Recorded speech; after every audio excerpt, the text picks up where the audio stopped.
it shows everybody why, well, at least what they thought that he was perhaps going to be before he ended up with the Jets.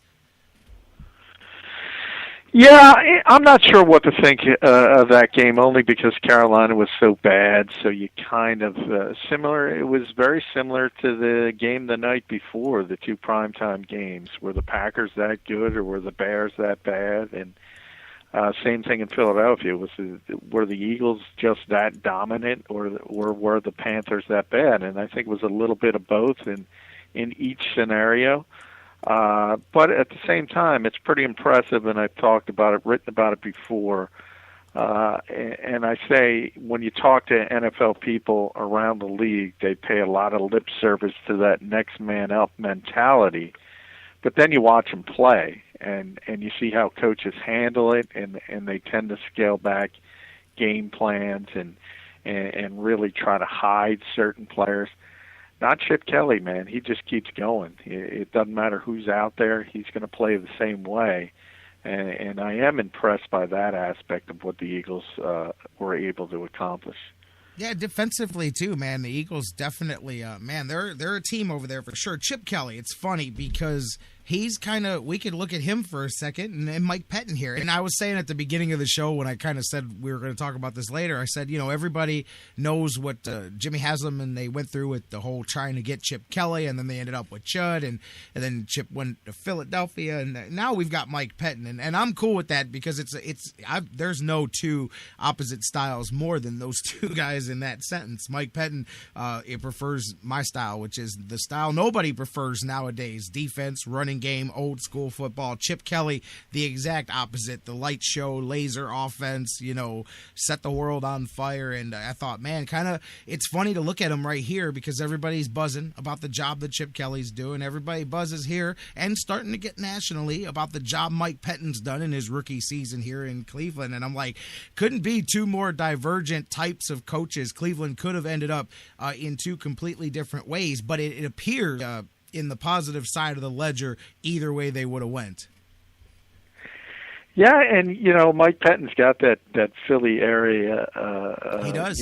Pedigree, thing going for him. His dad was the coach at CB West for all those years, which is a legendary high school program here, and he got started at I think North Penn High School, which is a suburban high school in the Philadelphia area. So.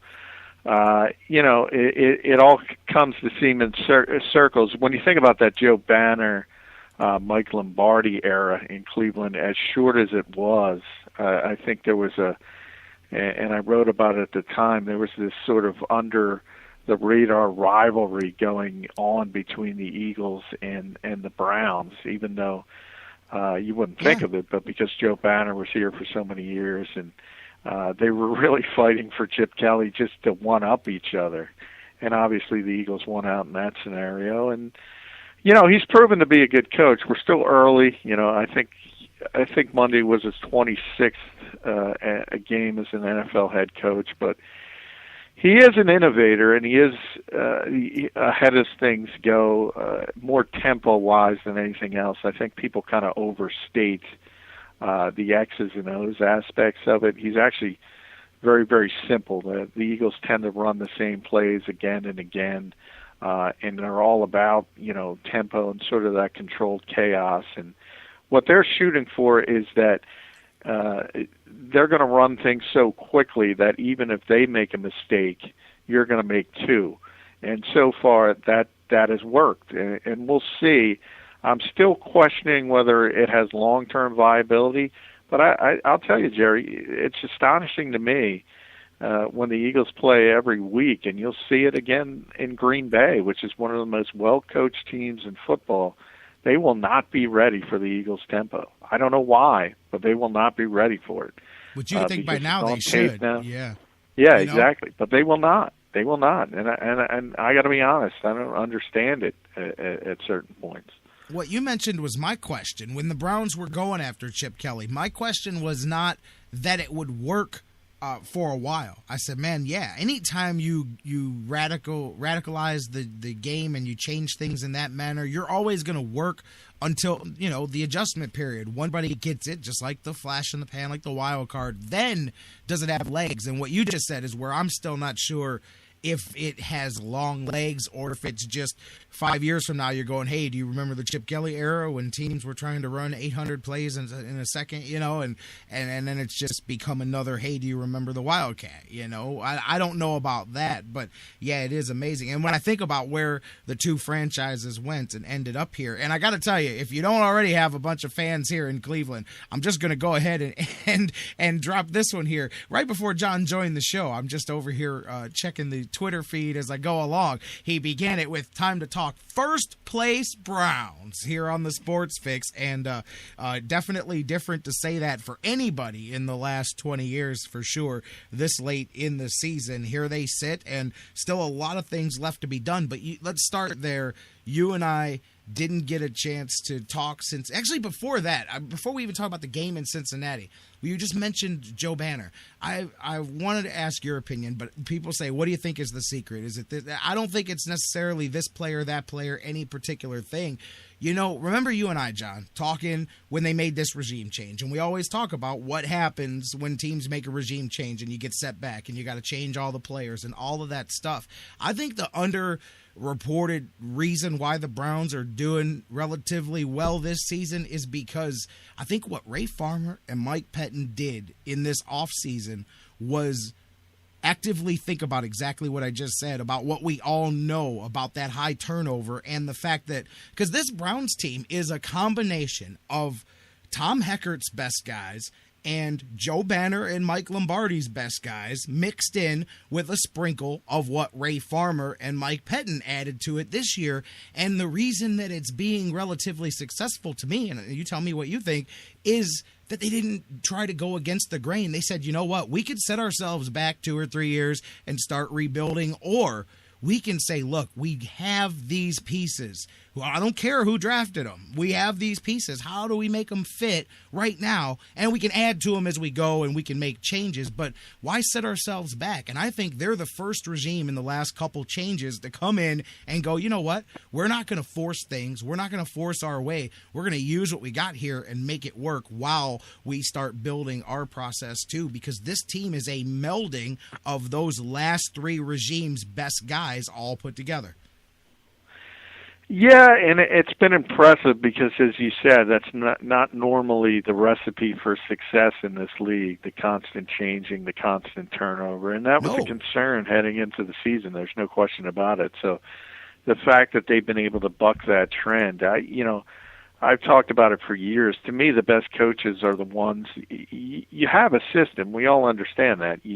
If you're an NFL coach, if you're an offensive coordinator, defensive coordinator, even special teams coordinator, what have you, you have to have a system you believe in and a system to build around. But, the great coaches are the ones that take a look at what they have and sort of meld their system into the strengths of the players they have. The old axiom, you accentuate the strengths and try to hide the deficiencies as much as possible. To me, those are always the great coaches, as opposed to the guys who say, "I'm going to play Tampa 2, and that's it, and I'm not going to change, no matter what players I have, or I'm going to run the West Coast offense, and I'm not going to do anything differently."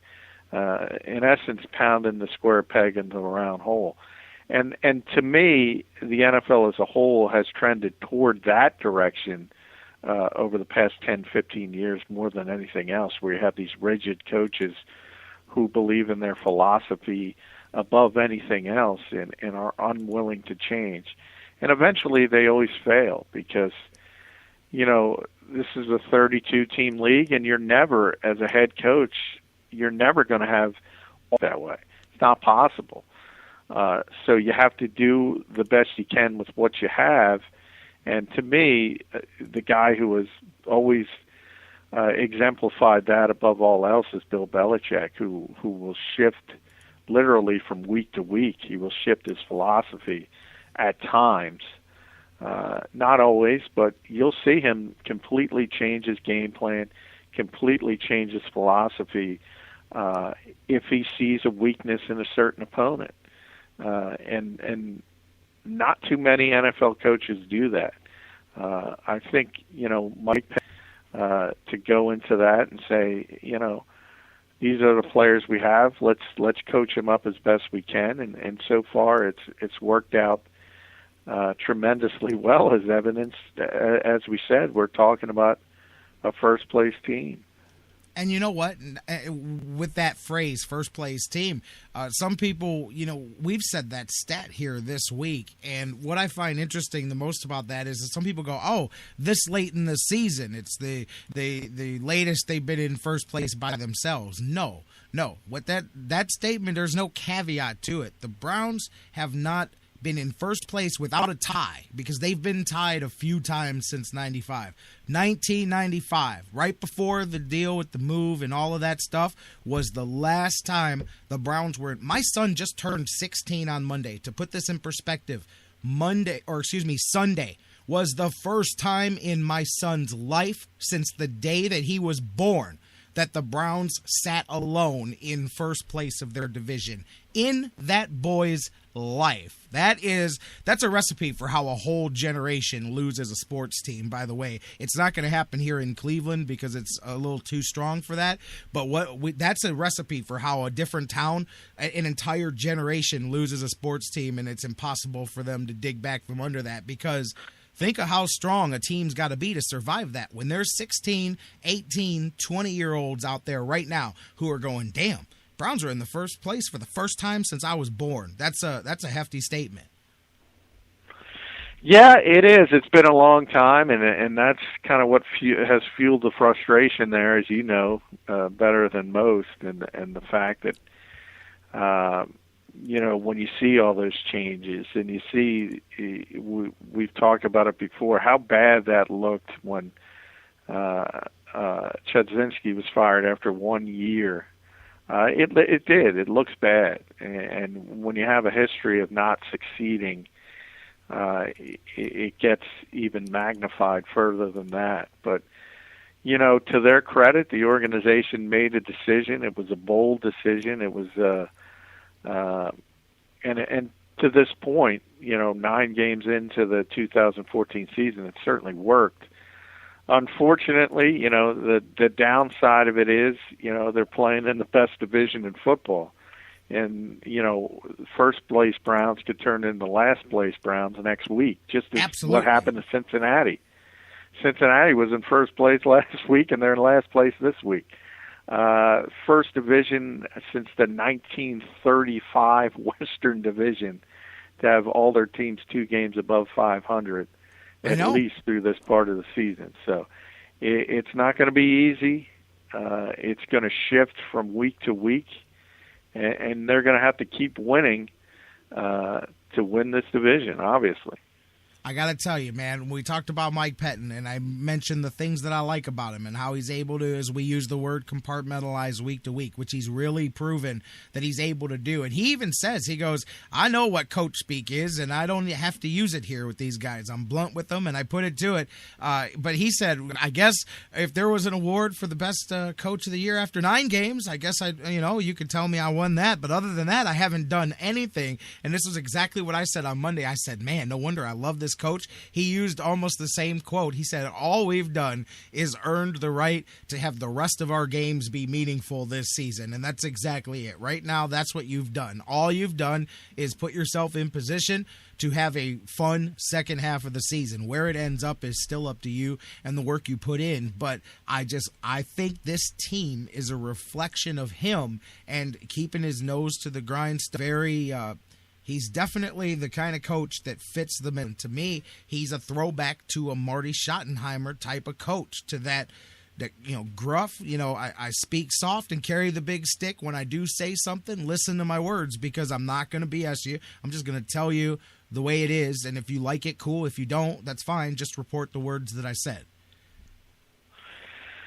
Yeah, he has been a no-nonsense guy, and it's, sometimes that can wear thin on people, but there's going to be a certain shelf life, and he's obviously in the midst of that, and we'll see how things progress down the line, obviously.